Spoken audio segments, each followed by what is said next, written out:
guys, so we are back with most asked questions. अब again ये vocab का question हो सकता है, फिल इन द ब्लैंक्स का क्वेश्चन हो सकता है. मेरे पास तीन ऑप्शंस आते हैं, लोन, अलोन और लोनली.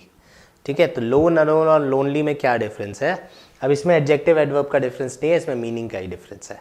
ठीक है, सो लोन की बात होती है, loan means one, loan means अकेला, राइट? Loan means one. तो अगर मैं बोलता हूँ he was the loan jogger, तो जैसे ही मैंने बोला he was the loan jogger, I am talking about कि यार अकेला एक ही आदमी था जो वहाँ पे भाग रहा था.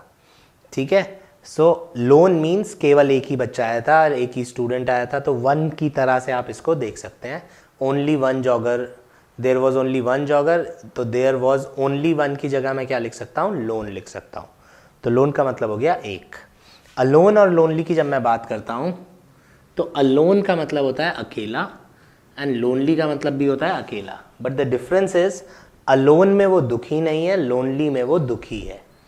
ठीक है, तो लोनली चाइल्ड अगर मैं बोलूंगा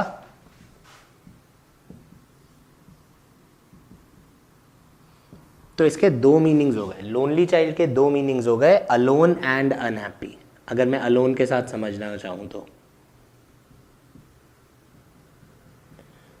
तो लोनली चाइल्ड के दो मीनिंग्स हो गए, he is alone and unhappy.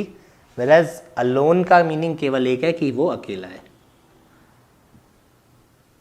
This means अकेला, मुझे अकेले रहना पसंद है, आई लीव मी अलोन, मुझे अकेला छोड़ दो.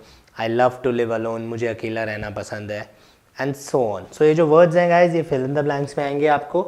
सो लोन गलत नहीं करना है. लोन का मतलब है जब मैं काउंटिंग कर रहा हूँ कि आप पे एक ही है, जैसे there was a lone jogger in the park, तो एक ही जॉगर था या एक ही आदमी था जो जॉगिंग कर रहा था पार्क में. अलोन का मतलब है अकेला, आपको अकेले रहना पसंद है, अलोन. सो अलोन कहीं से भी ये नहीं बताएगा कि आप दुखी हो, तो ही इज़ अलोन, वो अकेले रहता है, दैट्स इट. लोनली में बोलते ही अकेले तो रहता है, लेकिन अकेले तो है लेकिन साथ में दुखी भी है, तो लोनली में दुखी वर्ड ऐड हो जाएगा, अलोन में दुखी वर्ड ऐड नहीं होगा. So these are the three words ये फिल इन द ब्लैंक्स में आते हैं, वो कैब में कई बार आ जाते हैं, तो हमको ध्यान रखने पड़ेंगे. Thank you guys, see you.